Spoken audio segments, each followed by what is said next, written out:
Our God wastes nothing. Join us today as we listen to an incredible story of how God used someone's pain into a beautiful purpose.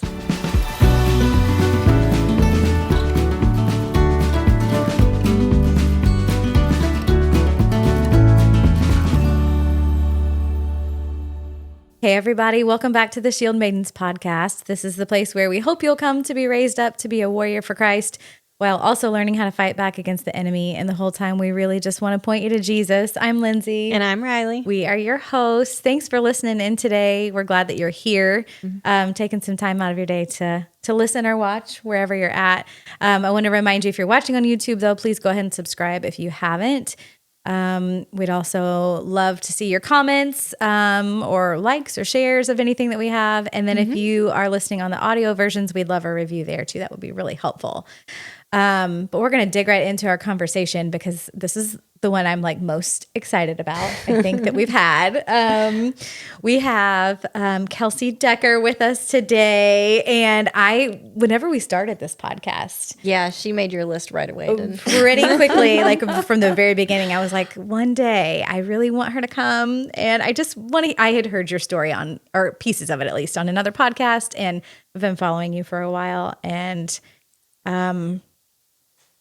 your passion and your fire for the Lord and what he's done in your life is just contagious. Ooh. And so I'm really excited to get to share you today.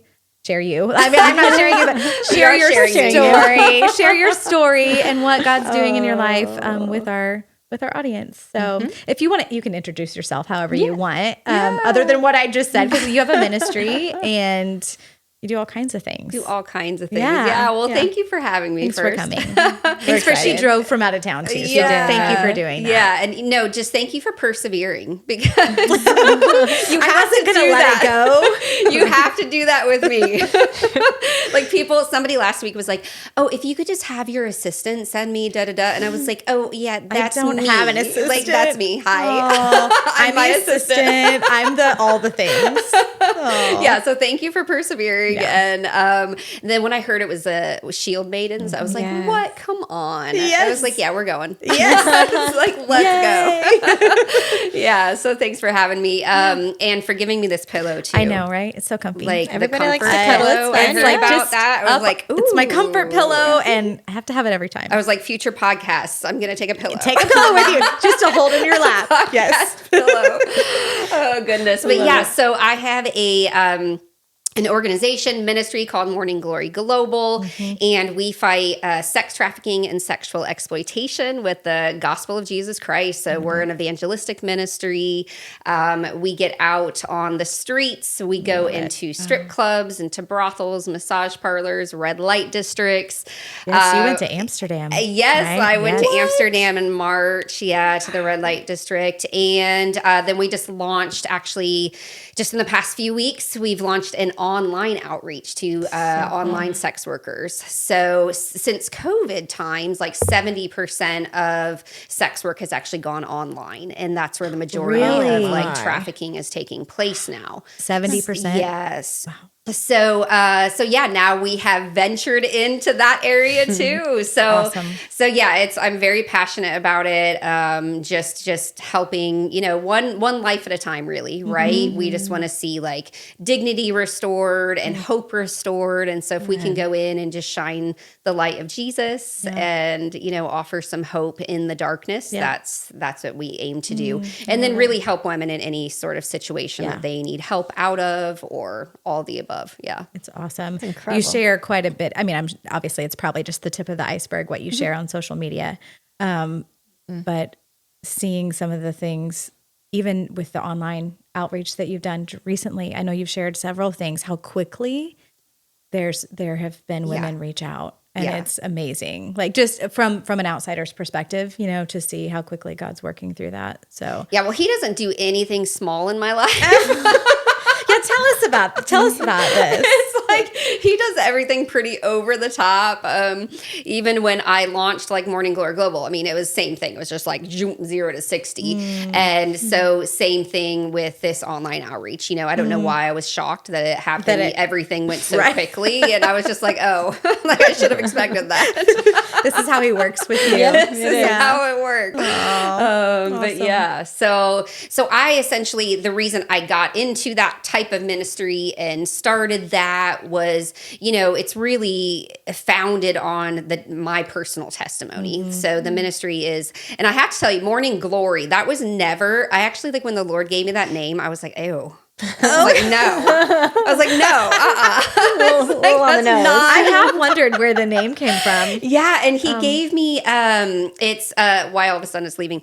It's Psalm 30 and 5. So Psalm 30 is, so it's basically, you know, weeping endures for the night, but joy comes in the morning. Wow. And then it was Morning Glory. And so then it was just also the Morning Glory flower. You know, it's just like it's that darkness. Like they actually come up like and bloom out of the dark. And it's just a whole thing. So he's very intentional, right? Like very intentional. So he gave me that name and then I was like, no, and not doing that. No, thank you. Well, and here's what's funny. I don't think I've really told anybody this, but there is on the dark side of the world, it's actually a sexual connotation. So if you guys knew that and didn't know that, I don't really talk about that a lot. So I found it super humorous, right? I'm like, of course you're going to give me something that's like a sexual connotation at the same time to just kind of, it's just laughing at the devil. So as you can tell, I like to laugh. The Lord's given me that. And so we just laugh in his face. And it's like, no, you don't get to take everything from us.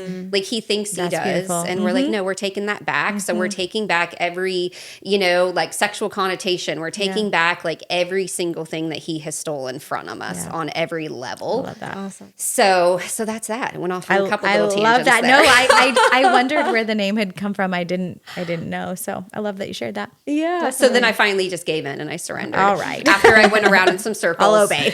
And I was like, fine, okay, we'll go with that. Yeah. So that was founded.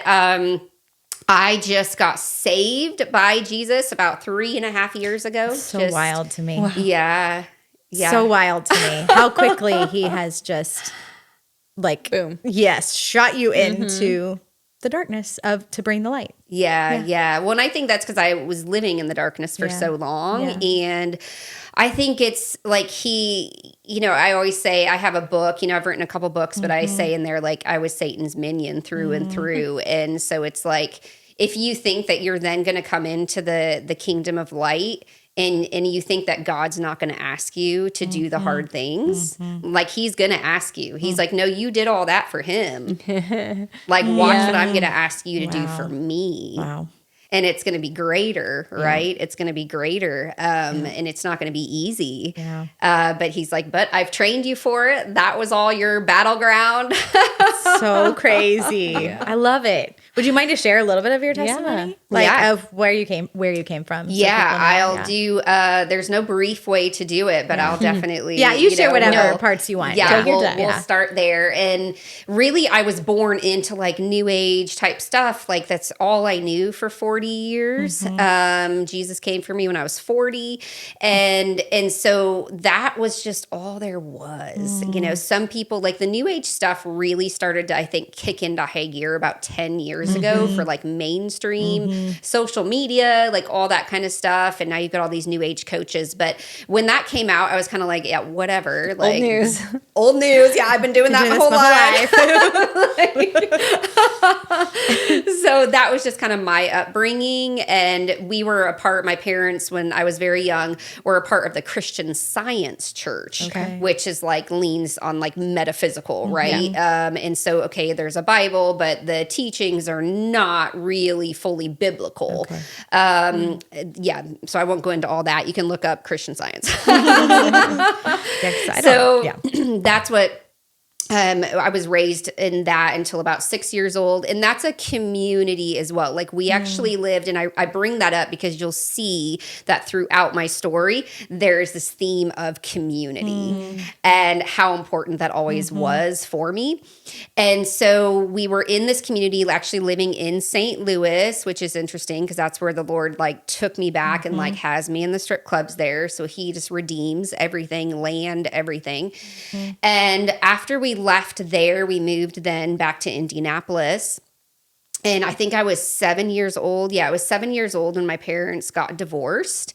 And there was also just a lot of abuse in my family, a lot of darkness. And so even though we were involved in all this like metaphysical, like everything's love and light and, you know, everything's just heavenly and all these things to kind of like transcend and it's all beautiful. It's like there was this darkness going on and this abuse. And so it's really just this kind of, you know, psychological warfare that you're going through, like nothing's resonant dissonance, like nothing's really adding up.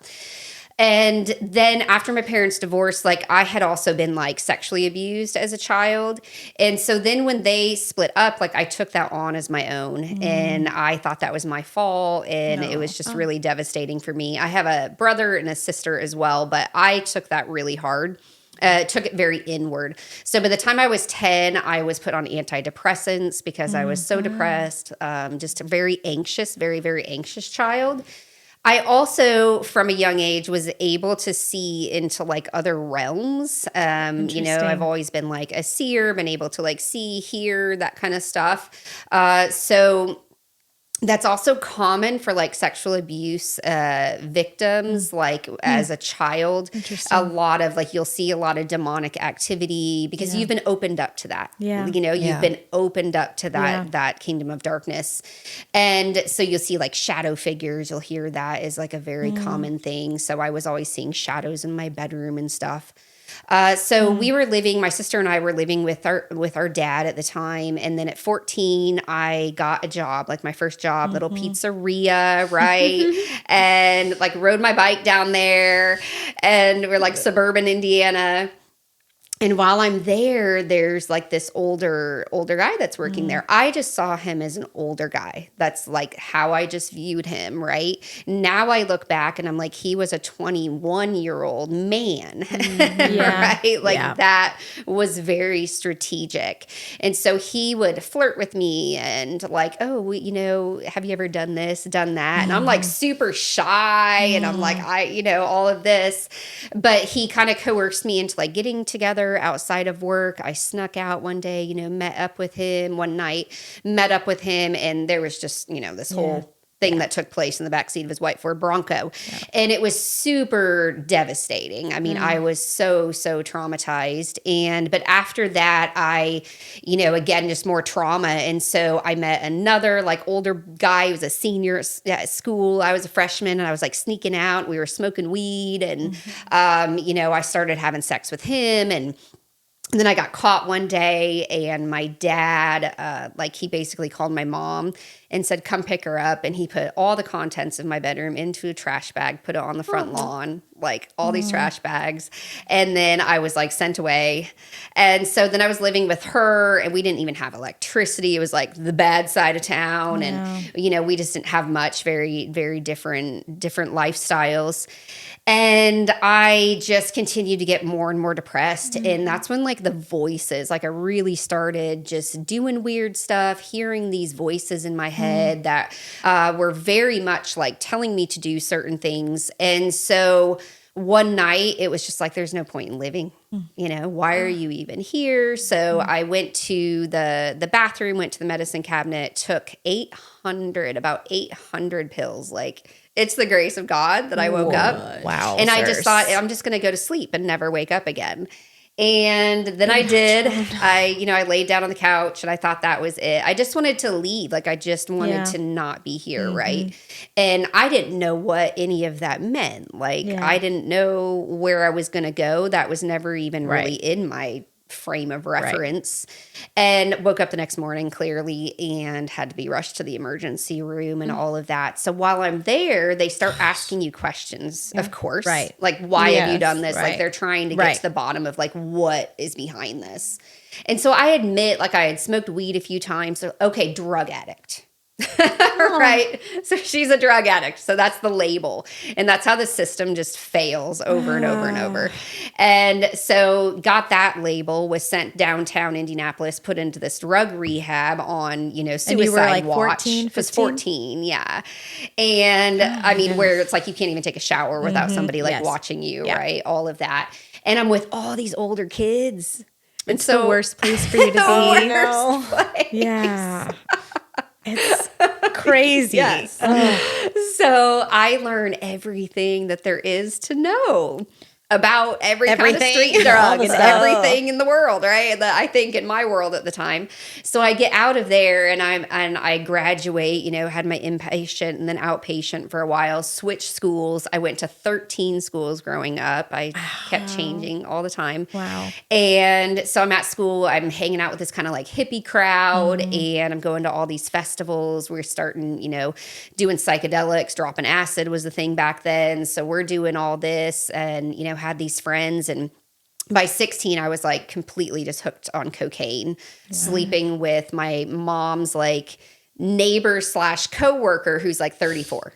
Okay. And he's like my cocaine dealer at the same time. Oh my gosh. So it was just all a hot mess. Still at 16, I start dating this other guy. I end up getting pregnant, and we were together. He was 21, I think. So again, looking back going, wow, okay, that's interesting. Like, and again, I just always saw them as like, oh, they're just some older guys. Older people, you're not thinking that they're pedophiles. They're like adults. Yeah. They're like, these are adults. Yes. with a child. Yeah. Yeah. So he wanted to get married and like be together and all of this. And I was like, that's not happening. And you have to understand, like, throughout all of this, my mom, to help me, like, she really thought she was trying to help me, but we're going and like getting tarot card readings, where I'm like teaching all my friends about astrology. We're looking at our horoscopes in the newspaper every day and planning my life around that. And, just doing past life regressions, all these things. So I believed 100% in reincarnation, that we just come back, right? Like basically the law of karma, and like how you are in this life depends, how you're going to come back in the next one. And so, and you basically just, until you evolve, like you're just trying to evolve into this like state of enlightenment. So I was like, I justified, if I have this abortion, then my daughter like will come back when I'm ready. I call it new age narcissism. It's like when I'm ready, like all about me. And so I went through with the abortion, just more trauma. I mean, it was a horrendous experience. And the Lord thankfully has taken me through a really, really beautiful journey with that. I was going to say, I've done a podcast where I talk specifically, that's all I talk about, is just my journey of what he's done with that. And I mean, took me on this journey to heaven, showed me my daughter, like introduced me to her, all of this. So he redeems, but at the time it was difficult. Somehow, by the grace of God, I graduated high school. I mean, I don't know how that happened. This is all before you're out of high school. Yeah, this is so crazy. This is just my I got in high school. So I was able to graduate. I was doing like a work study program, my senior year. So I was working part-time. So I was making money. I moved out before I graduated. My brother and I got like an apartment together. And so then once I graduated, I think I graduated early, even maybe 6 months. And so I was just working full-time and dealing drugs and whatever else. And my mom calls me up one day and is like, hey, you've got to go to this workshop. I learned this meditation. Her and my then, he was her boyfriend, became my stepdad later on. But they had gone, this life-changing, quote unquote, experience. So I'm like, okay, fine. She's like, I'll pay for it. It was like $300. Well, this was like back in, I mean, this was like 98, 99. So that's a lot of money. That's like a lot of money. Yeah. Like, It's a lot of money. Yes. right? So I'm like, okay, I'll go. So I go to this weekend workshop, and it's like 3 days, Friday, Saturday, Sunday. I don't know what to expect, but I walk in, and there's like just these teachers, these 2 teachers sitting there like you guys, and they're just dressed all in white. They have these like Sanskrit names. And it's like, I just thought they were angels. Like I truly thought they were, I was like, wow, this is just beautiful. And so I'm taught how to meditate, and we go through this whole thing of just, overcoming your mind, and, we're closing our eyes and we're saying kind of these mantras in our heads. And I experienced some semblance of peace, right? That I hadn't experienced before. So something happened, and I'm like, there's something to this. Well, my vision life kicks in. Okay. So I start having I have a lot of visions all the time, all day long. And my vision light kicks in, and I have this vision that like I'm one of these teachers, and I'm walking up this hill, and I just saw myself. And then of course, that's the devil. The teacher's like, This is we see that too. It's like confirmation. I'm like, see, I knew it. Yeah. I knew it. So I sell everything. I think I was living with a friend at that point. And I actually, when I left that weekend, I sat in my car outside that house, and I made this vow to myself, like kind of to myself, I don't know to who. And I said, I'm never going to touch another drug like ever again for the rest of my life. And when I left, I actually enrolled myself, got myself in Narcotics Anonymous, and started going there. I mean, that was just a hot mess. I was just sleeping around with everybody. Yeah. I mean, it was like, I was a sex addict. And so it's like, okay, I was recovering from the drugs. And I was able to get off of them, but you still, until you truly heal. Yeah. And find what you're looking for, which is Jesus. It's just those cycles will just continue to repeat. But I kept that vow for 17 years until later on in my life. And then I sell everything, move out to North Carolina. And I joined the Ashia's Ascension Meditation Order. And at first I was just like an apprentice learning how to become a teacher. And so I would work, to pay off like my time, of living there. And it was this big commune, like a very large property with all kinds of buildings. And it was a commune that we all lived and worked together and had these big meetings every night. And that would start my journey of 8 years that I ended up being in what I now know a cult. A spiritual cult. And the 2 teachers at this weekend retreat, they were in this? Yes. Were they? Okay, they were in this. Yes. Okay. Wow. So they were a part of that. Wow. So I then, I took on a Sanskrit name, and I wore only white. I mean, for 8 years, I had just had this completely different identity, because we were really encouraged, right? Like, you're supposed to leave the things of the world behind. Like there's a little bit of truth mixed in, like enough to make it seem... Yeah. What he does. Beautiful. Yeah. Yeah. There's just a little bit of truth. Yeah. We even did we would do these Hindu puja ceremonies. They were called every evening. And we would have a picture of Jesus would be on the altar. Interesting. But he was like Christ consciousness Jesus, it wasn't like biblical Jesus. I never in my life heard about a biblical Jesus. Which is crazy because you live in Indiana. Yeah. Like, you know what I mean? Kind of like you think like we're Midwest. Midwest. Like that's the typical, you know what I mean? Yeah. Like it's crazy. So you'd never heard the gospel. No, never. Like the true biblical gospel. No, never. Wow. And so, everything was just a twist. Even so, I ended up going up to Canada after that, joined another group up there because that group had kind of shut down, and we all went to Canada, and I ended up there for 5 years. And so mostly in British Columbia, we had a huge retreat center. And then once I graduated from my teacher training, where I was meditating 12 to 14 hours a day. Whoa. I mean, this was intensive. And so you've got people coming from all walks of life as well. And so they're bringing in all kinds of things. So I'm learning Reiki and energy therapies, I'm having all these Kundalini experiences. I'm having just all these transcendental experiences, what I can see now, I'm it was kind of like astral traveling. So I really learned how to, because I never wanted to be in my body. I wanted to just disappear. It's that was a way to completely disconnect and disassociate. Yep. And so that was like really the first time I learned how to just completely disassociate outside of doing drugs, where you just naturally that happens. Yeah.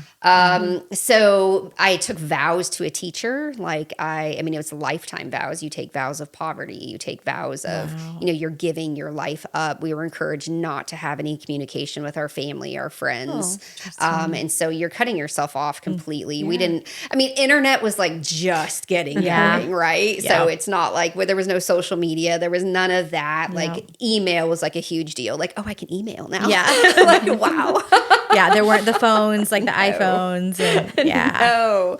And so it was kind of a lot easier to just disappear. Like now you couldn't do that as easily because of technology. Yeah. But at that time it was a lot easier just to disappear. So then once I became a teacher, I was sent throughout Canada to the different provinces to like plant these meditation centers. So kind of like planting churches, I would go, throughout and plant these centers.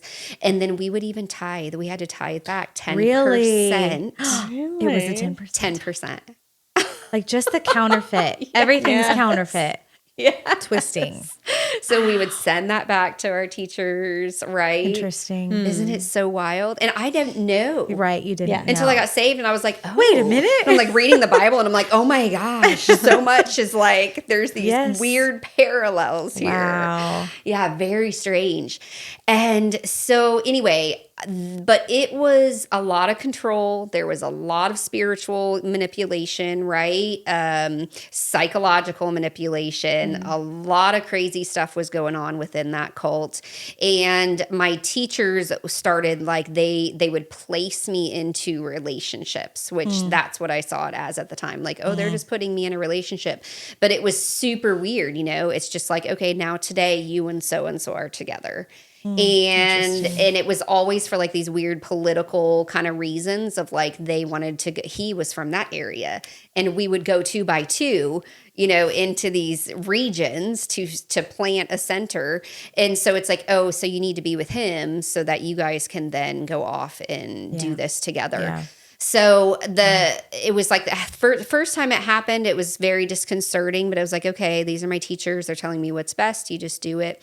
And then the second time it was like, I was just told, like I came downstairs one day and they're like, hey, we have booked a hotel suite for you in town. This is so-and-so, this guy that had just come up from Mexico whose family had a lot of money. And they're like, you guys are going, into town tonight. And I'm like very confused, right? And I was just like, what? And so I have this horrendous night with this guy. And I come back and the next morning I'm like crying. I'm like begging them. They're up, they're in their house up on the porch smoking because that's what they did. Smoked like chimneys, drank all the time, right? Our meditation retreat. Yes. And so I'm just like begging them, like, do not make me be with him. And they're like, you are going to learn to love him. Like you will learn in time, this is what's best for you. So shortly after they sent us down to San Diego, we started a center there with a bunch of the other teachers who were our enlightened teachers. There were all these different levels that we were like trying to attain of consciousness. So basically you're never good enough ever. Like you are never like really going to reach that. I was almost there. They told me I was almost there. You're almost there. Like so multiple times, almost. And so I was sent down with these like teachers. If you were there, you got a number. So you were then one of the numbered teachers, and those are the enlightened ones. So I got put at the center with all these enlightened numbered teachers, and that was like this huge deal. Like, yay! I was like, I'm so cool. And but then we're going back and forth, Tijuana, going over the border, trying to rope all these like Mexicans to like join our cult and all this. And then one of the enlightened teachers that we have, he actually went home to Kansas one weekend and shot himself. Oh. Yeah. And it was like, that was really, all this crazy stuff had been happening to make me really start to doubt things. Yeah. But then after that was when I was like, okay, my world's just been flipped upside down. He was a really good friend of mine. And we're all young. I mean, looking back, like they recruited I was 18 still when I went into this. I was there from 18 to 26. So that's like all my really formative years in my youth, right? Yeah. Young adult. And so everybody else, I mean, they're all similar ages. Wow. And so he was very young as well. And so after that, that's when I kind of like made my escape. I was able to get out of that, although the guy I was with kind of went with me for a while. And then that just, we got married. 6 months later, we got divorced. And then once I came back to Indiana, always end up back here. Let me just say that, okay? Always end up back in Indiana. That's like the theme of my story there as it well. is. Yeah. God has plans in Indiana for you, right? I'm just like, Lord. Like, okay. I try not to call it a curse. I'm like, no, it's not a curse. It's not a curse, It's not right? a curse. Right. I get it. So I came back, and then I very quickly, it's like, I mean, I was like let out of jail, I still went by my Sanskrit name and wore white for a long time until I went back to street clothes, we called them, and went back to my English name, which was just so weird. Like, I'm not supposed to go by that. I had to let go of everything in the world. And so I start going out, wasn't doing the drugs at that time, but I did start drinking, was going to some clubs and stuff like that. And then very quickly, like, met my ex-husband. And so we then ended up pregnant by him. And thankfully this time I had my daughter. And so she is 16 now. I said 16 and a half earlier, but I think I add the half because now she's so close to like 18. So it's like, you got to get those little you got to get that increments. half in there. Yes. So had her dad's from El Salvador. So, and at the time he didn't have papers. And so really, here I'm leaving this cult. I've had all this stuff from my childhood that's not dealt with, right? So I've got now 26 years of just stuff. Yeah. And I didn't know what to do with any of it. I didn't know how to process any of that. And so I just kept stuffing it. It was like I was just this ticking time bomb. Just didn't really talk about it. Didn't want to, talk about it. Yeah. So it was just very easy for me to dive into like, okay, I'm going to file for papers for him. And I spent the next 6 years just going through the immigration process for him. And then he had 2 children that lived in El Salvador at the time. So we ended up moving down there. We lived there for a little while. It was when like the gangs were really bad. And so I ended up coming back after about a year. My daughter and she was a baby at the time because there was just shootings all the time, like right, outside our door. So came back, and I would find out like 6 years, I think, later. It was like 2 years after our divorce. I found out that like during that time that I was gone, he actually had a child with somebody else. I think that child was 6 or 8 by the time I found out about it. Yeah, that was like another just like major betrayal. Yeah. And so I just dove into that, but it was a really just abusive marriage, and he was an alcoholic, and it just wasn't good. And so I finally, for the first time in my life, like I had started like going to the gym, and I started getting into like some MLMs, like, like this women like empowerment stuff. And you're like going to these MLM conferences and everybody's we've all like, been there. We've all been there, right? We've all been there. Yes. We sure have.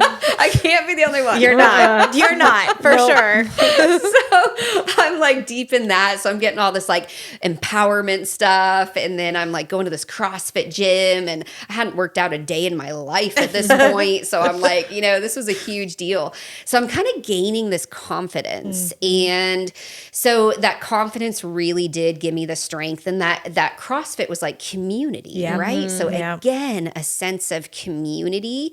And they were very encouraging, very helpful. Like when I finally did, I just left one day. I honestly just woke up one day and I was like, I'm out of here. And I took my 5-year-old daughter and had $50 to my name, and I left. And at that point when my marriage ended, that was like the tipping point for me of now everything up until this point. I think I was about 33, 34. Like now everything's come to this head.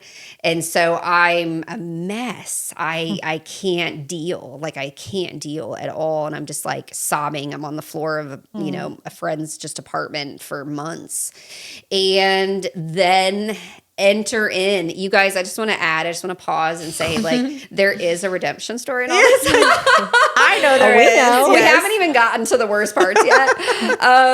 So we're going there. So then through my CrossFit gym, I had met this other guy.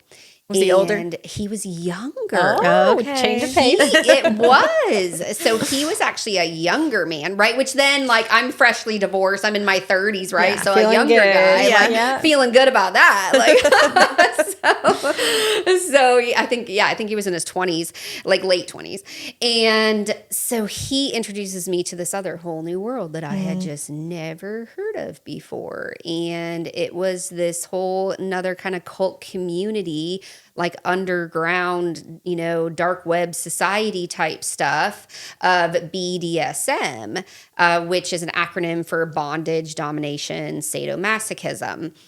Some people just call it S&M. Some people know a little bit about it because of the E.L. James books that came out like years ago, 50 Shades of Grey. Yeah. Oh, yes. Okay, so that's what...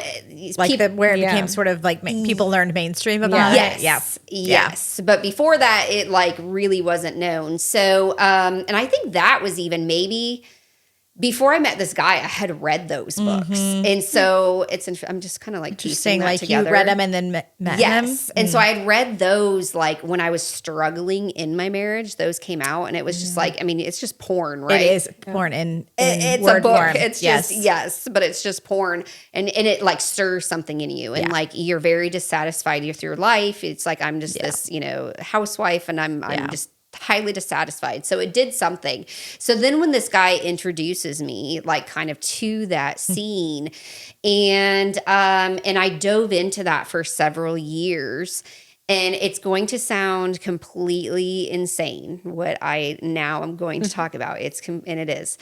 And it's just pure evil and pure just demonic. But I think the reason I talk about it so openly is that people need to understand that this stuff is out there and understand what people are going through. Yeah. And so many people hide these things and there's a lot of shame around it and don't want to talk about it. But we have to be like, like everything in the dark will come to light. Yes. Every single thing, that's what the word says. Yes. And so it has to be exposed. So I ended up basically being in these, in these clubs, and they were kind of like sex clubs. Sometimes most clubs didn't allow sex, but it was a very like sensual, I guess, type of thing. You're still almost naked, you're wearing lingerie. And I very quickly became like a fetish performance artist. So I was introduced to different forms of abuse. It's very violent. And so you have like a dominant person. So that's the person the who's going to like assert control, assert pain. And then a masochist is somebody who then likes to endure pain. Now, for me, I'd been abused my whole life in some form or fashion. Now I felt like I was getting to choose. Now, suddenly, that's like how it was kind of like justified because people just think I'm insane at this point in the story. They're like, what? Like, I don't, like, that makes no sense. So it's just to show like how psychologically I got there. Yeah. And it's like, okay, I can. Control. I have like, control. Yeah. Like, this is empowerment. Yes. So it was just more empowerment for me. So I allowed these people, right, to like, I was a rope bunny. They call it a rope bunny. So I would get strung up and, you're in just these positions and it's extreme, extreme pain.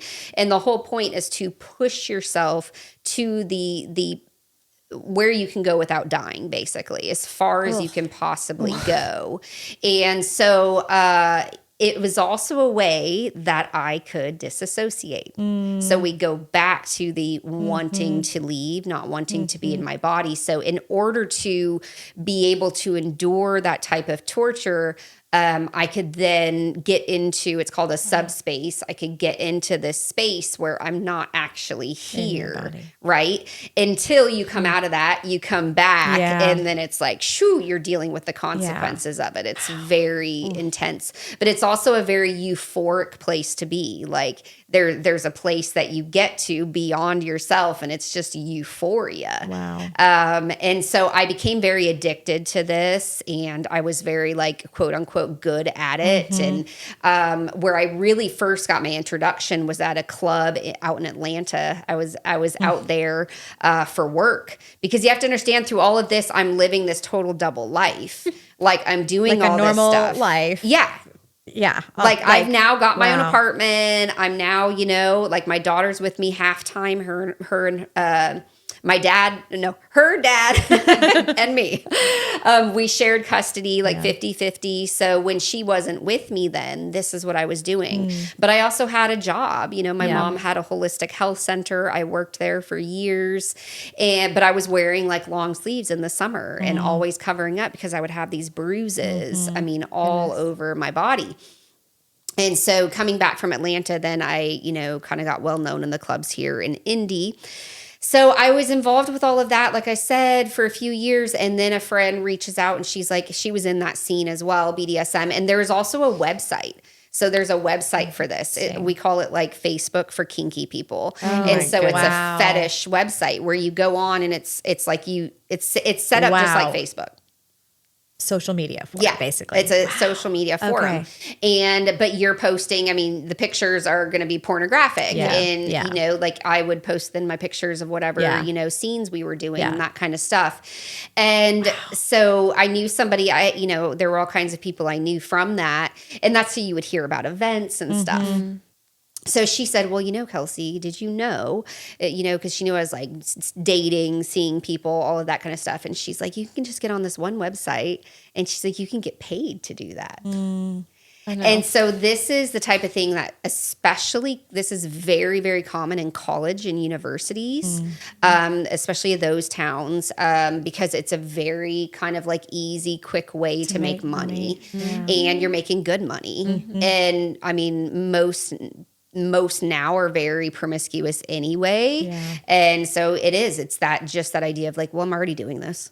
Make money for it. Why don't I get paid? Yeah. So then I go onto this website. I'm sleeping with men. Basically you're prostituting yourself. And, one of the reasons I'm so passionate about the online outreach, right, that we've started is because that's how it was for me. You. Like I was just a listing online, and I had responded to a listing a couple years before that for a guy that was like soliciting sex, and I had responded, drove down to Greenwood and went into this gated community, very, very nice. And you would just not even expect it there.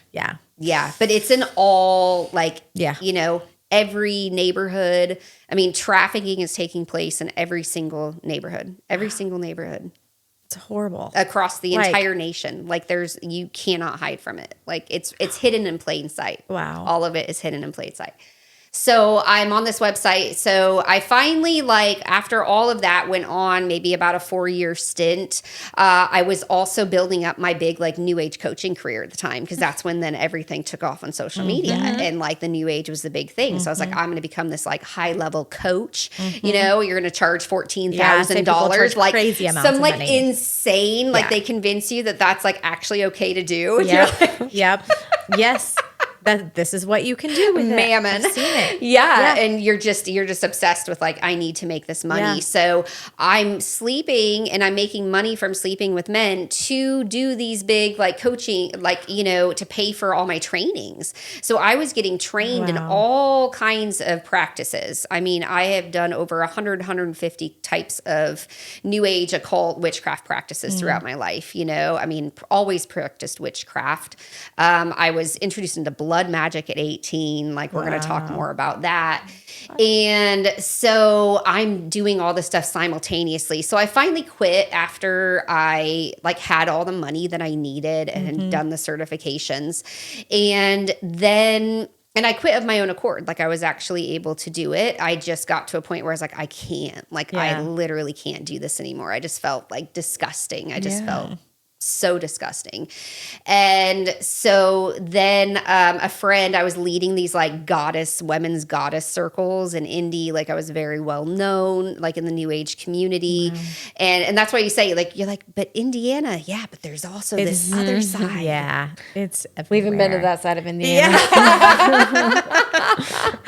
Nope. I haven't been there. Nope. Stay away. But I know, You can tell I know us all it's about everywhere. it. Like, I know it's everywhere.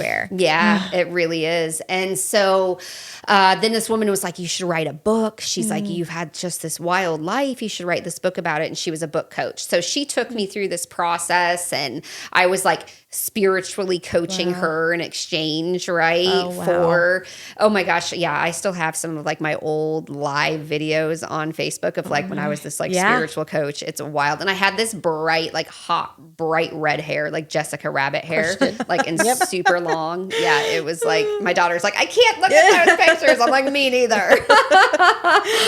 And so I write this book, and I thought that was going to kind of like set me free. Like, I was going to feel really free after that, because it was going to just like all my deep, dark secrets. And it did the opposite. Like, I wanted to just crawl under a rock and hide, because there wasn't a redemption story in it. Right. Yeah. It was just kind of more like even glorifying. Yeah. Because that's where my mind state was, like my mindset. And so it was kind of glorifying everything. Well, right at this time, I get a phone call from a man that I had known back when I was in the spiritual cult with the Ishayas. It was like the day that book was released.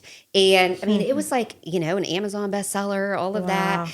And he just randomly, quote unquote, he just randomly calls me up. And I had met him on my 19th birthday when I moved out to North Carolina.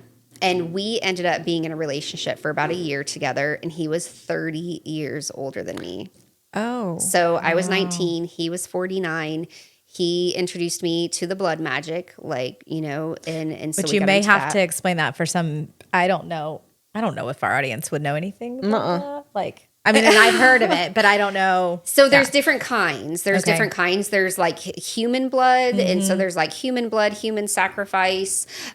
This type actually used menstrual blood. Yeah, I've heard that before. So it was like the women's menstrual blood, which then gets consumed, which then gets like, you do all kinds of rituals, and that's like painted on your body, and you do lots of things. Yeah. Wait. We'll just leave that right there. But it's happening. It is do happening. this on purpose. I've heard other people talk about this too. People who have come out of, Jesus is rescued. Yeah. Yeah, very prevalent. So, so that's my ties with him, just to kind of like show. That was where it started. That's where Okay. it started. Then after we split up, over a 20-year span, he would always kind of reach out. I would reach out. Like, there was just always this like constant communication. Well, I shouldn't say constant, consistent. Yeah. So sometimes a couple years would go by, but then, we would talk. And so I kind of see it was like this like grooming kind of process over the years of like always keeping me roped in. And when you do that kind of magic with somebody, and like we were, tantric sex and all of that, like that's very binding, right? And there's like these covenants and contracts that take place within that, that I've had to go in and completely nullify and, do all of that with the Lord. But it really roped me in. So he's like, hey, calls me up. Hey, do you want to come over to London? Like, come spend Yuletide with me in London. And it was like this, strange thing. But I'm like, I've traveled the world at this point. I've always been, a big traveler. And I'd been traveling all over, and I was going on my big, like, Eat, Pray, Love. I don't know if you guys know that book. So I was going on my big Eat, Pray, Love adventures. After one breakup, I went to Iceland for 10 days, solo trip, right? So I was like deep in like just doing all these things. And so I'm like, oh, London, of course I'll go to London. Like, this sounds amazing. And so we kind of rekindle this relationship, and I was like what, I think like 38 at the time. So that would make him like, he was 68. He was close to 70. But we rekindled this relationship. So I end up over in London about 7 months later, less than that, less than 6 months. And while I'm there, just visiting for a few weeks, I don't realize that like he's drinking under the table. He's like, doing, I don't even know what he was taking, but he was definitely doing like hash and whatever drugs he was on.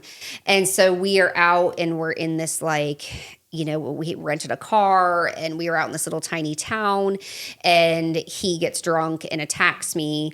And like, it was so bad, I thought I was going to die. And this was not anything I had asked for. And so the police get called, social services shows up. I mean, they took, pictures of me. I had a handprint literally like imprinted around my neck.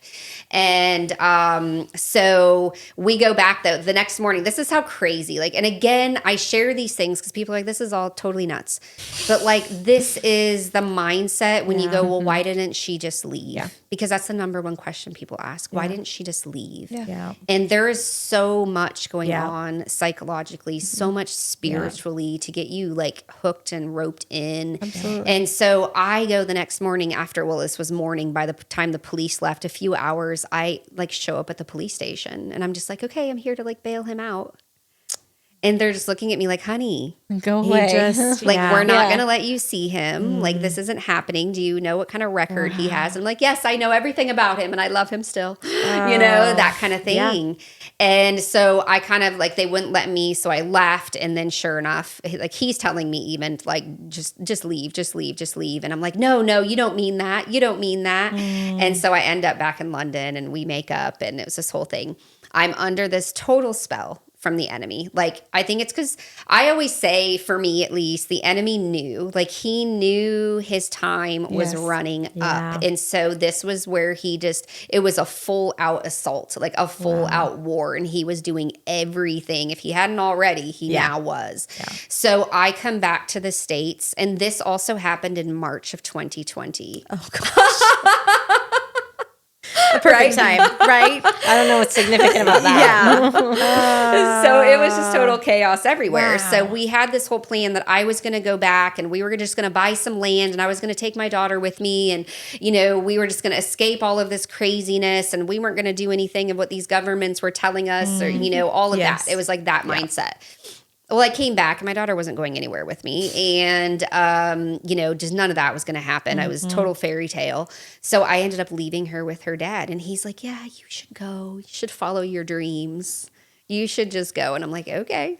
Wow. So I end up going back to London and then I'm there during like all of lockdown. And I was there like another, total from the time I went and visited to when I left, it was about 2 years. Okay. Wow. So I'm there during lockdown. I'm still being, just like the psychological, what I was going through, like very, very intense. Like if you thought my story's insane, what I went through during that time period was like 10 times more.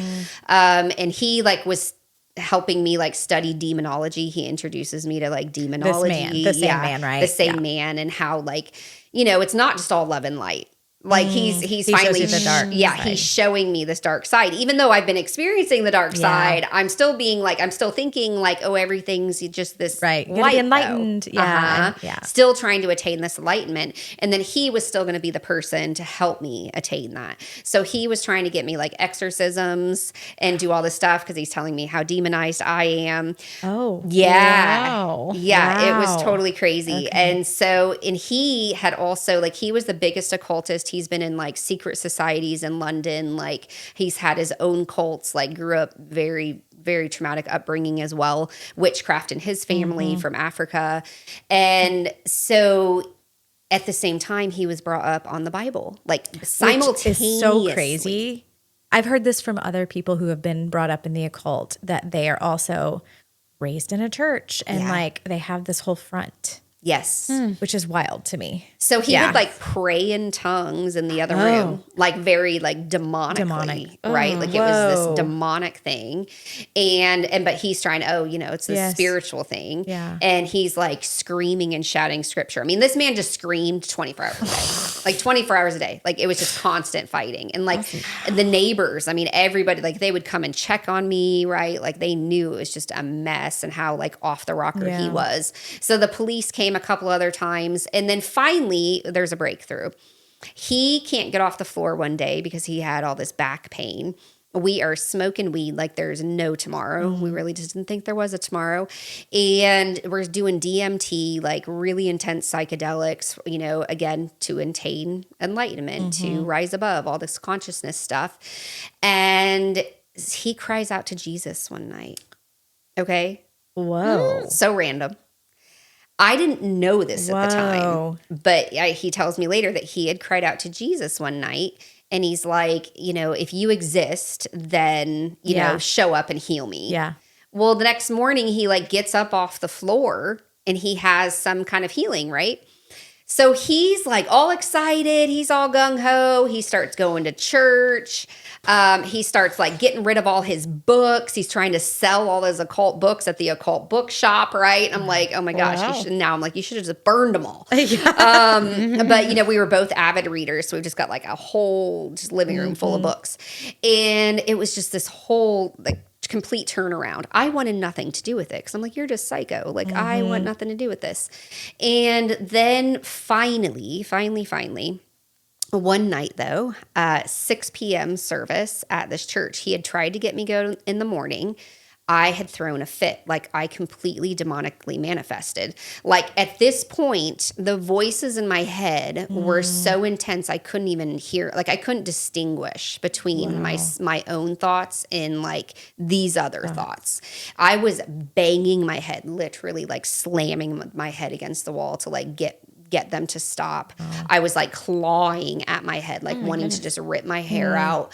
And I had started cutting. Like I had started cutting because I'd be in the kitchen and these voices would just be like, just take that knife and just cut yourself. And so these things were happening. So that morning I didn't go because I flipped out about something. But that night, something got a hold of me. Somebody got a hold of me, and I end up at this 6 p.m. service in this little Baptist church in East London, which I've done a podcast a couple times with these guys in the UK, and they're like, Kelsey, you don't even understand how crazy that is. Like if you knew that side of it. So I'm in this little church. I mean, there's maybe like 15 people there, and this little pastor, he's preaching from Deuteronomy, okay? Like, I mean, who even preaches from Deuteronomy? Right. And it's Deuteronomy 18, 9 through 12, where it's occult practices. And he starts listing off all of the occult practices that it lays out very clearly in the Bible. And it says, like, if you practice these things, you are abominable to the Lord. You are, NIV is, you are detestable to the Lord your God. Okay, you guys, I didn't know, like, what God, I didn't know. I knew, like, I would pray to God, like the universe. It was like the universe. It was just this all-encompassing thing. It wasn't the God of the Bible. So I didn't know this God, right? Like the ultimate God. And in that moment though, when I heard scripture, right? Nobody led me through like a salvation prayer. There was no religiosity to it. It was a conviction. It was the holy fear of the Lord came upon me. And just hearing that scripture, I knew that every single thing I'd ever done my whole life was wrong. It was wrong. My life flashed before my eyes. I am sobbing, like sobbing. And he's preaching from Deuteronomy. Yeah. And I'm like a mess. I mean, I'm like, there's nowhere to even wipe anymore, right? I'm just like, I'm wet. I'm soaking wet. And I'm just, and there's this tunnel. there's this tunnel of light that was just going between myself and this pastor. And he's looking right at me, man. Wow. Like he's staring me down. And we're like, there's nothing else in the world. It was just him and I and this light, right? Wow. And that was it. Like that was that. And that's when Jesus really came for me. And so he gets done. He comes up to me straight away, beeline. Wow. I saw you. He's like, Wow. I'll see you. And he's like, would you like to get coffee, you know, or like with Wow. my wife and I tomorrow? And I'm like, yes. And then I tell him my story and he's just like, they're looking at me like I am just Because this is also a Baptist church. Yeah, this is like a little Baptist church, East London. It's like, no. They have like 20 kids, right? Like they've just like, they've grown up in Yes. church. They don't know anything else. And so it was wild. And they're like, yeah, I really think you should get on the prayer calls. I'm like, okay. And so, and meanwhile, I've got this Bible. My dad had gotten like baptized and was born again like 10 years prior. And so for Christmas in London, he had sent me a Bible. Wow. Okay. And I put it up on the shelf and it just like sat up there collecting dust. So that night I got that Bible out. It doesn't mean anything to me. I mean, you don't feel, it doesn't feel alive. It doesn't, it's just like, I'm like, okay. But I just start repenting. I didn't know what repentance was, but I am just like, I'm asking for forgiveness. Like, you know, Because please you forgive realized, me. yes. I realized like everything I've done is wrong. So, but after that, it wasn't like everything just magically got fixed, right? That's not what happens. But for the first time I had this hope. It was like there was this hope and I just was like, okay, there is something to this. Like everything that I've been searching for, like I just somehow knew that was truth. But now my partner's over here. And he's trying to convince me that the Trinity doesn't exist and that Jesus was just a man who performed miracles. We're going off on all this Christian mysticism. Yeah, like Mary Magdalene and Jesus, you know, they had a baby together and they were just these mystics. And it was like this whole thing. So I was very confused. It was a very confusing time. But a few weeks after that, it was like maybe 4 weeks, after my night of like, you know, just coming to Jesus night, I end up at this conference and I walk in and it's like 100 to 150 Nigerians praying in tongues. So I'm like, what have I just walked into? Like, this is very different than the Baptist church. These are like apostolic. So this is like a huge apostolic conference with a bunch of Nigerians because we're in London. And, you know, so I was equally horrified and equally like interested. I was angry and I just sat there so angry. That's what I can remember, like just angry. And I didn't know why, but, you know, I just had so much rage in me, you know, my whole adult life, just this rage. Like I said, always just this ticking time bomb that was ready to go off. I would just explode at any moment. But I couldn't leave. Like I wanted to leave. And I'm like, I'm not coming back tomorrow. You know, and then I'm back. You come back. And then very shortly after that, I then, a couple days later, I was watching a Derek Prince video on YouTube that my partner had put on. And Derek Prince was going through like baptism of the Holy Spirit versus water baptism. And right then and there is like, boom, Holy Spirit came upon me. And I had this like beautiful encounter. I just started laughing and got filled with the Spirit. And then after that is when really like I got to know Holy Spirit. Like he was the first one that I just like really had an intimate relationship with. The lockdown started lifting. I started traveling. I was working for like a UK travel blog just part-time. So I was like traveling around to then be able to write and do these blogs. And I would just ask Holy Spirit, like, where are we going today? What are we doing? And I just started like testing the Spirit and just to see if I could listen. And you know, you have to understand, I was always a spiritual person. You say you had this spiritual background. So Yeah. it wasn't weird. No. Like that was what you'd always done. Yeah. And so that part for me was like the easy part. Yeah. That just was normal and like easy for me. It was just kind of a shift. Yeah. It was just a shift from the dark to the light. Yeah. And so, but still, like shortly after that, near Thanksgiving, I got removed from the apartment by the police. And, you know, because my partner was afraid of what he was going to do to me.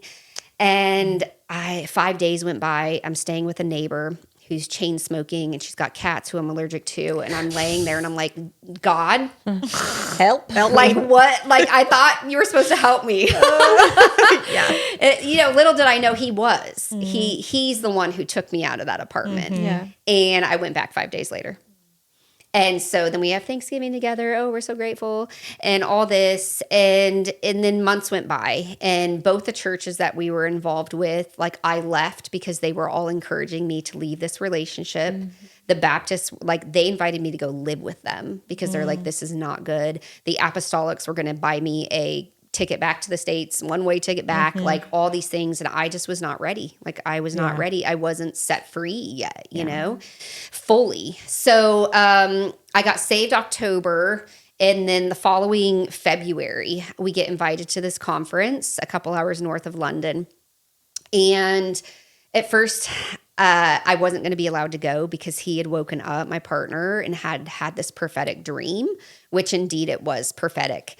And he had lost me. I found out later that the dream is that he completely lost me, and he's running around the entire conference looking for me, and I'm gone. And so he tells me I can't go. Last minute, he says, well, I'm not going, but you can go. So I'm driving.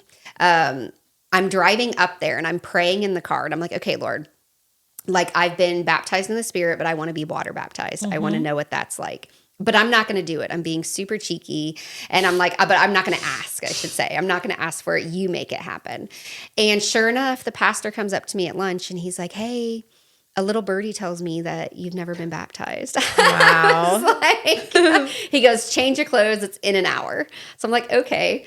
So I brought clothes, of course. I was all ready. And this was like a whole kind of like recovery conference, I find out.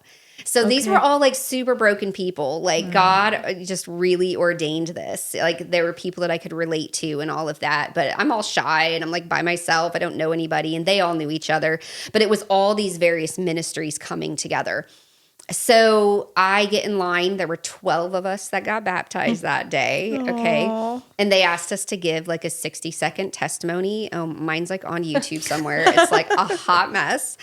And so I'm just sobbing and I do this quick testimony. Like I just want to fully give my life to Jesus. And then I got into that tub. So a book that the Lord then later had me write is Mary Magdalene in the Mirror. Freedom from Demonic Oppression. And the reason he gave me that name, I use my hands a lot. I'm like, no, I love it. Yeah, me too. He gave me that name is because that was truly my Mary Magdalene moment where, you know, Jesus just came and he just freed her. He just set her free from all those demons, right? And her life was never the same. And she was so devoted, right? Like we know that about Mary Magdalene. She was devoted. I mean, she was there. She was at the cross. He chose her to proclaim the good news. Yeah. And so that was my moment. I went under that water and I came up and I could barely even stand. And like nobody knew anything about me, right? So they don't know what had happened. But in that moment, in the most beautiful, glorious, gentle, loving way, I was completely delivered and set free from like every demon that had just been like cohabitating with me since childhood.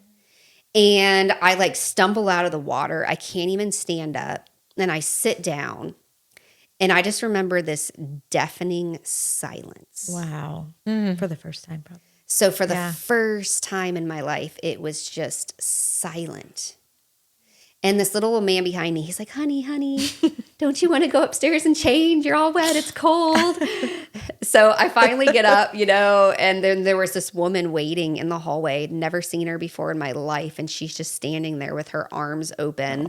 And I just slump into her arms and I cry and I sob and I release 40 years of just stuff, right? And she just kept whispering in my ear, like, you have the power now. You have the power now, like power of the Holy Spirit. So I go upstairs and I actually called my dad and told him. And I come back down and I realize what had happened. Like the Lord does not just leave you empty, right? Like he did not leave me empty.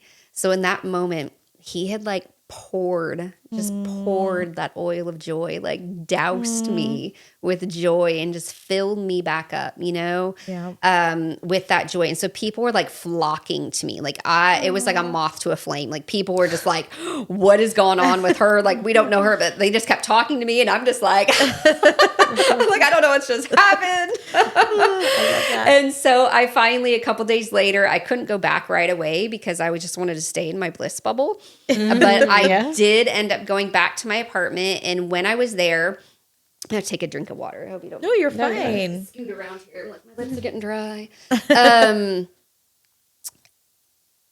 When I go back to the apartment, then I could see the difference. I could finally see, right, what was going on.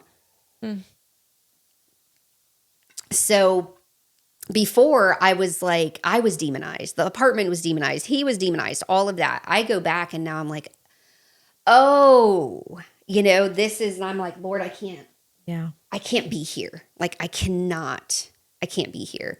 So I don't know what to do, but I spend a couple days. On the third day, the third morning, I wake up to all this screaming from the other room, you know, that had taken place so many times every day.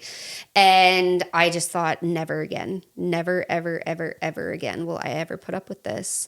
And sure enough, the Lord had a plan, and he said, pack your bags and put them in the car. I heard just this voice, and it just said, pack your bags and put them in the car over and over. He was leaving to go to, this was 6 a.m. He goes every single Thursday to the bank at 6, for 3 hours. And I had this window of time to be able to put everything in my bags, So I did, packed everything. I get down to the car. I'm standing there and I'm like, now what? Like, that's the instruction. Get to the car, pack your bags, put them in the car. In that moment, a old friend calls me. In that moment. And she's like, Kelsey, we need to get you out of there. And I'm like, what are you talking about? Ready. I had no recollection. There's not even like any evidence that I had messaged her like the night before and was like, I'm in this really bad situation in London. Can you help me? She used to live in London, was living in Singapore at the time. So she's like, I got your message. And I'm like, what? No idea. And she's like, I'm going to put you up in a hotel or, Airbnb. So she put me up for about 2 weeks. But the devil was after me. I mean, I was in like 7 Airbnbs in that period of time. Like, there kept being all these things going wrong. Also, UK Airbnbs aren't, they're not our American standards. Okay.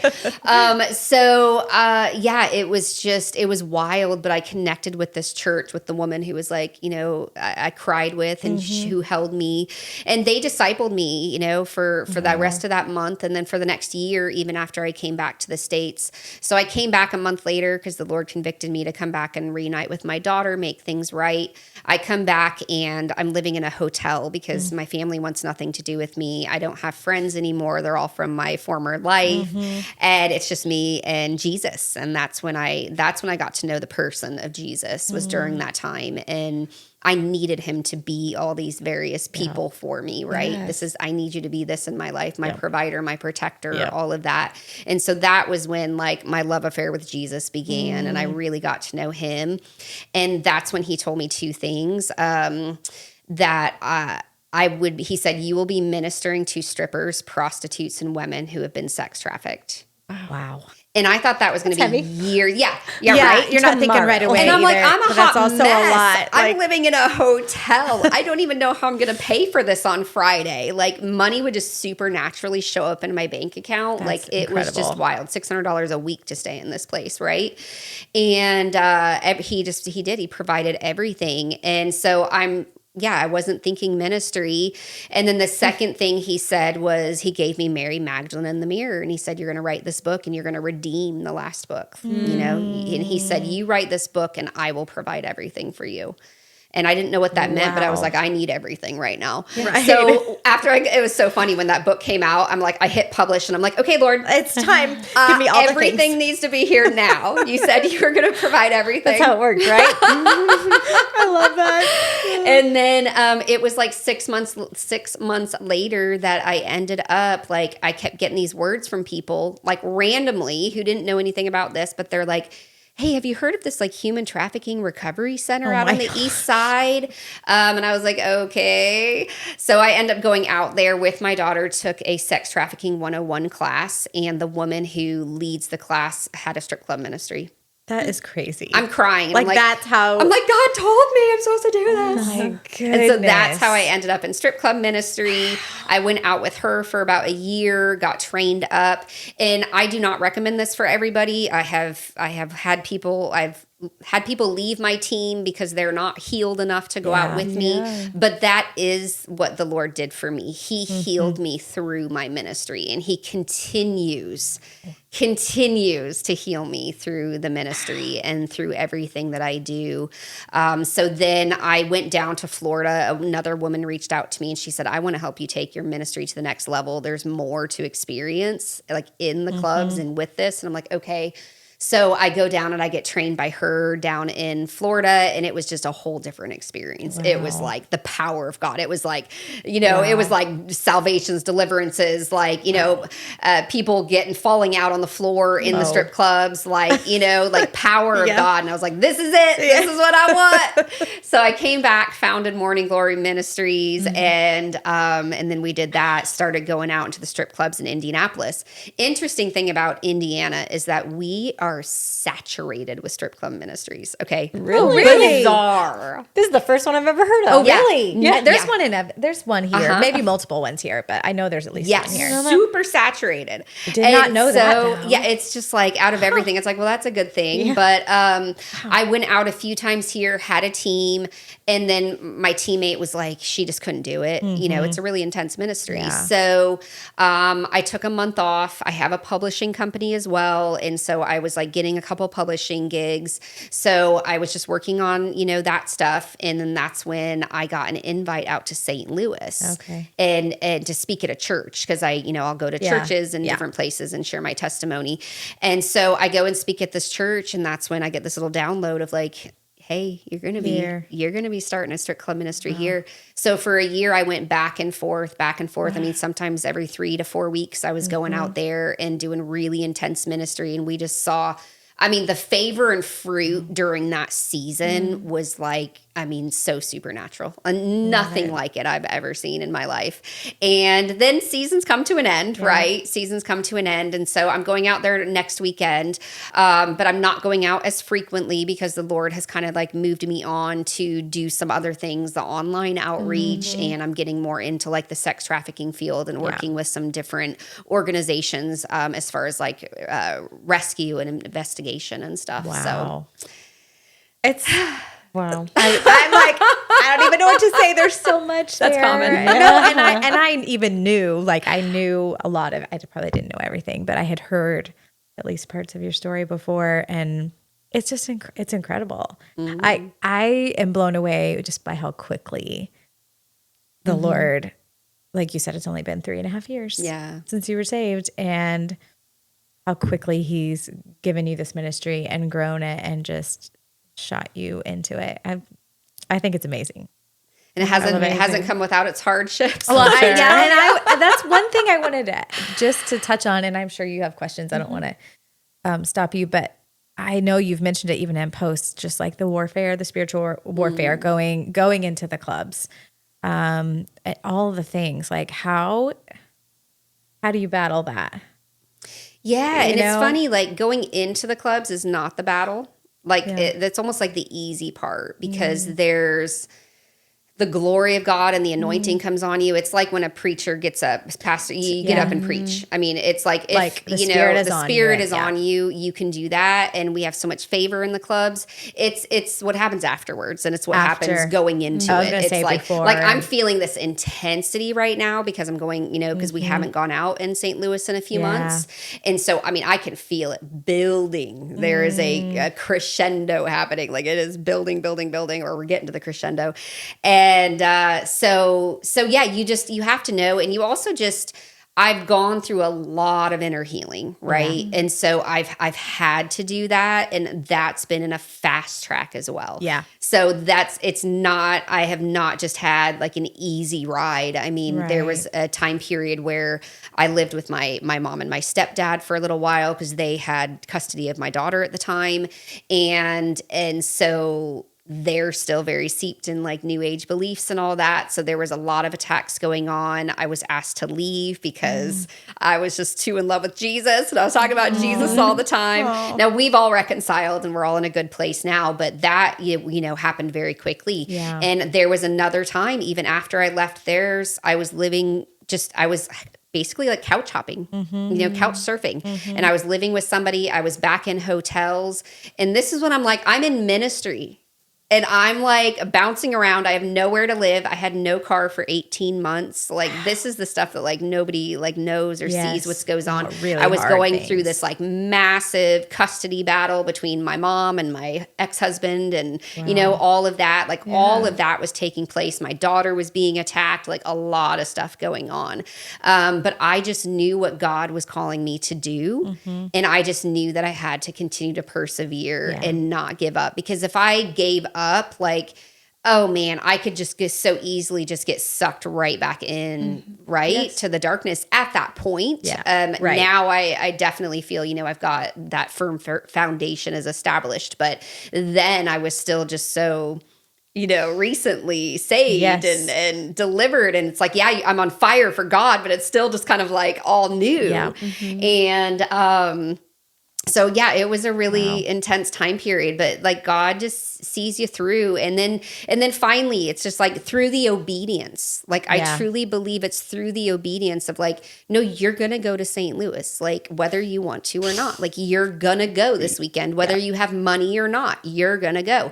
And because I continued to go and press through and persevere, it's like, then finally got the breakthrough with like an apartment, somebody co-signed on an apartment for me so I could finally get my own place.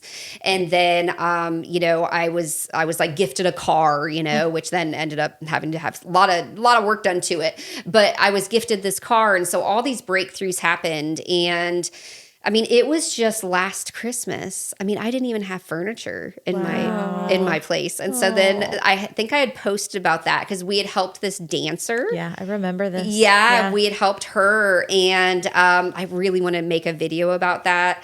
I have this girl who wants to like volunteer some video services. So I'm like, praise God. Yay. Finally. Thank you, Lord. So hopefully we'll get that going soon. But, we helped her like get out of the life and she has never gone back. And I mean, man, she's gone through it too, but she's been able to stay out and we furnished her entire apartment for her. She has a young daughter. And so that was for Christmas. So I was sharing about it, on social media. And then I said, it's just, I love how God works, how like, I don't even have a couch and yet I don't even care because it feels so amazing to like be able to like gift this woman this just stunning, beautiful couch and like everything. And so then like immediately I had somebody reach out and they're like, okay, we want to buy you a couch for Christmas.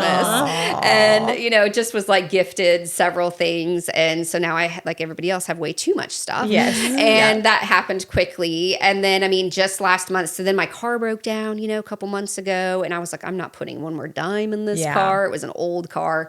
So just in June, got approved to be able to get a loan on a car. And That's so awesome. it takes a long time to like build up. Right. And I fled an abusive relationship too. Like that's no small feat at all. And it takes a long time to get on your feet.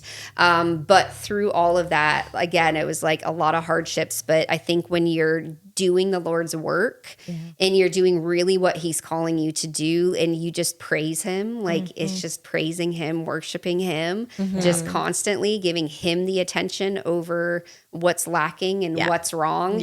And, and then it's like all of a sudden I'm looking around and I'm like, I told a friend the other day, I was like, there's like not even anything I need. Like, I was like, my goal for like 3 years, I was like, I just want to go to Costco and buy anything I want. That was like my goal in life. And now I'm like at Costco all the time. Buying all the things. Like I can get whatever I want, and it's not like, I don't want to glorify that too much, but it's just like, God's just so good. He's just so good. Good and, dad. And it's so easy to want to go into lack and go into like, how's this going to happen? And how's this going to happen? And get caught up in that. Get caught up. But I mean, the evidence, right? There's proof of his track record in my life. And even looking back, how he was there so many times. I mean, I should have been dead, I should have been 6 feet under 100 times over. And, but God. But God. It's awesome. Thank you for sharing all of that. Thank you. Kidding. Do you have questions? I mean, I'm so interested. I want to know like what the time is like when you go into the strip clubs. Like what happens? What's that look like? Yeah. So when we go into clubs, it depends on the club. So every place is going to be very different. But some places will allow you to be on the floor, but the majority of the ones that we go to, you're back in the dressing room. So we're actually going into the dressing room where the women are. I mean, sometimes there's 2 people working, sometimes there's 30. And so you don't know who you're going to encounter or what, but we're able to pray over whoever needs to be, needs prayer, just anything. And so we take gift bags. We take gift bags full of goodies and we take food. So we take really nice gifts and food. And that's how we get in the door, right? So that's the entrance. Like, we are just here to love on these girls. And people ask me all the time. Because they don't know you're coming. No. Like you come and have to be allowed to come in. Yes. Right. Yes. And so other ministries do it differently. They establish and they call and ask permission. You don't. I refuse to ask permission. I'm like, no. Anyone can. Yeah. I'm like, I will, like when we get there, I'll be like, hey, can we come in? But it's not like an asking permission. It's like, I'm honoring you. This is your establishment and we're coming in. So I've never had anyone turn us away. I know that does happen. I'm not saying that never will. But for the most part, we're raising the morale, right? Yeah. So we're going in, we're making them feel better.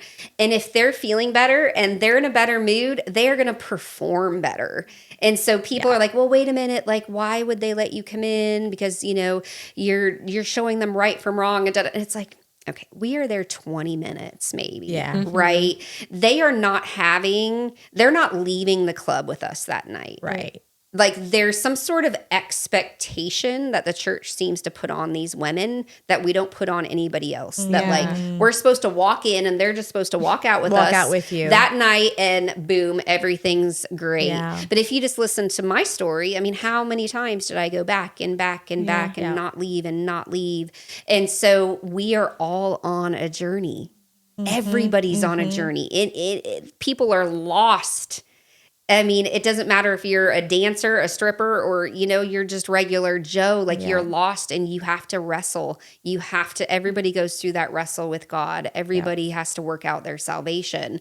But our time in there is really beautiful. And it's really, I mean, we've had girls that will just fall out on the floor that are just laughing, so that are just, I mean, it's beautiful. I honestly never feel the presence of God as strongly as I do in strip clubs. I mean, that says a lot. I spend a lot of time with the Lord. And so that's where he is.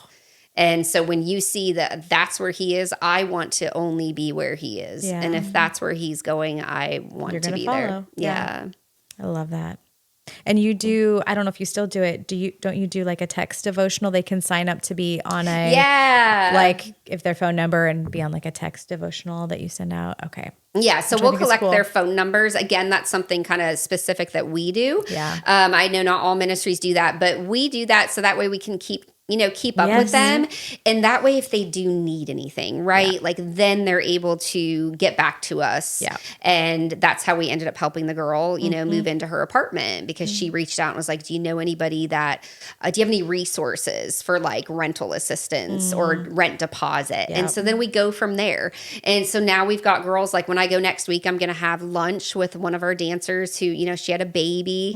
Gosh, I don't know how long, maybe like 9 months ago now. And so we took her when she was pregnant, just like bags of baby clothes and just all kinds of baby stuff. And she stayed out of the clubs for a while, but she's a single mom. She's got 4 kids and great gal, but she's just doing what she has to do right now to survive. And that's just how it is. I do believe she'll leave, at some point when she's ready. But, so we get together and we have lunch whenever I go out there, and I get to see the baby and, just pour into her. Yeah. Because I can imagine, just like anyone else, we just want to be loved by people. Yeah. It's the kindness of God that leads to repentance, like when someone loves you enough, like they're not judging you. They're not beating you over the head with something, but yes. Yeah. Yeah, they do. And to feel loved and accepted and not judged, right? Yeah. Yeah. And you're planting those seeds. Yes. Definitely. I love that. That's beautiful. Yeah. It's awesome. Do you have other stuff? I'm like, I don't even know. We could probably sit here and talk for hours and hours and hours. It's probably been hours.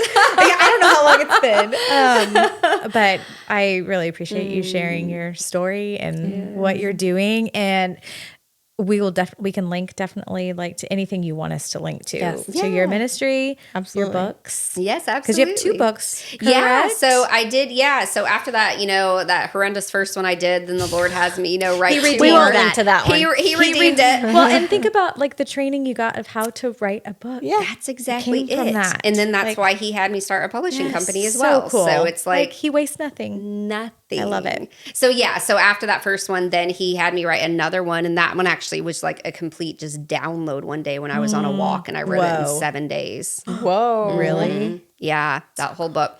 So that one's called Relentless Love. And that's like the journey of going from like believer to disciple, because right, like you can believe in God, but being a disciple and following him is a whole different ball game. Yeah. How cool. Yeah. So so both of definitely link those, to those and you can go to my website. I need to update the Strip Club Chronicles on there, but for a long time I was writing the Strip Club Chronicles. I'm probably going to publish a book. It's just all my journeys of going into the clubs, just to raise awareness, raise awareness of that it's just not a scene to look down on, and that those women are they're women and they're children of God, and the ones that choose him. And so just to take the stigma off, I guess, the stigma around it. Yeah. So that's where I'm at now, is really just like raising a lot of awareness around just trafficking and exploitation, because there's also a lot of trafficking that takes place within the clubs. Oh, within the clubs. Yeah, at the clubs. So 70% of, a lot of 70s today, but 70% of women who are trafficked are actually trafficked into the sex industry, including the clubs, brothels, massage parlors, and porn.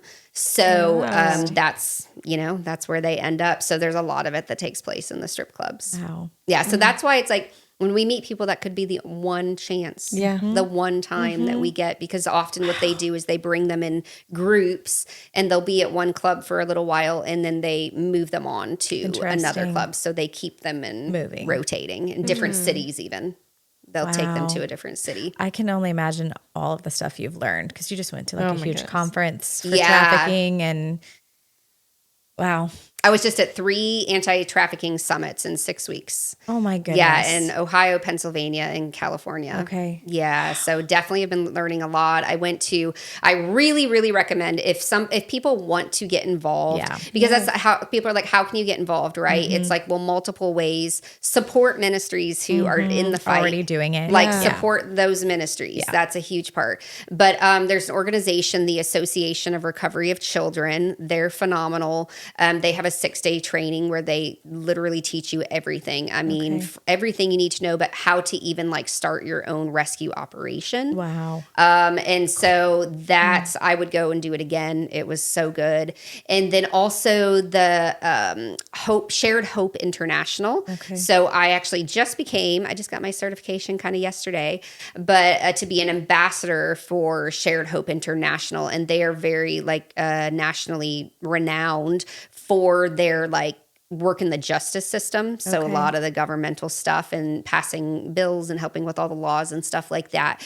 And then they like, now I can go into schools, I can go into, you know, corporate arenas, all of that, and have, you know, presentations that we give just to raise awareness on like things like grooming, sexploitation, you know, the online or the whatever you call it. Yeah. So the online stuff and, a lot of it, the grooming, letting kids know like what grooming looks like. Yeah. Wow. Yeah. That's awesome. Thank you. So go to Shared Hope International and then ARC, Association of Recovery of Children. Okay. And then Morning Glory Global. Yeah. Yes. We'll definitely put links in our for sure. our stuff to everything. And then you're obviously on social media yourself. Like if someone I don't even know how I came across you. Like it came across my thing and I was just pulled in by what you're doing. And I really only use Facebook. I don't do... Okay, maybe it was Facebook. It's Facebook. So I don't really use the others. Like I'm on Instagram, but I use it kind of more for personal. Yes. But yeah, Facebook is definitely where I share. You know, I'm a writer, so I do a lot of writing. Yeah, it's awesome. Yeah. I love seeing your stuff on there and seeing what you've been up to. And I'm really, seriously, I'm grateful that you came today to talk to us and share with us. Well, You've been on my list from the beginning, so I'm well, thank you. I'm really grateful. Yeah. Thanks for taking the time. And I just love how each time, like different, like the Lord highlights different things. Yeah. So yeah, I am sure there are so many pieces of your story. Oh my goodness. That will resonate with someone or help someone, or maybe someone watches this that's stuck in something and they don't know how to get out. Yeah. And I know that your story will. For me personally, it just like makes me fired up to like do what God's calling me to do. Because what I'm doing looks different than what you're doing. You know, we all have different callings, but it makes me fired up. And I appreciate you sharing what you're doing. So, Amen. Yeah. I echo that. You're doing some really important work. It's incredible. It's beautiful. Thank you. For sure. Glory to God. Glory to God. Yes. for sure. Yes. Thank you, Jesus. Yes. And thank you guys out there for tuning in today. We hope you were encouraged by Kelsey's story, just like we were. If you want to support her ministry, check the description because we'll have all the links down there. And so until next time, grab a shield. We'll see you out there. See you guys.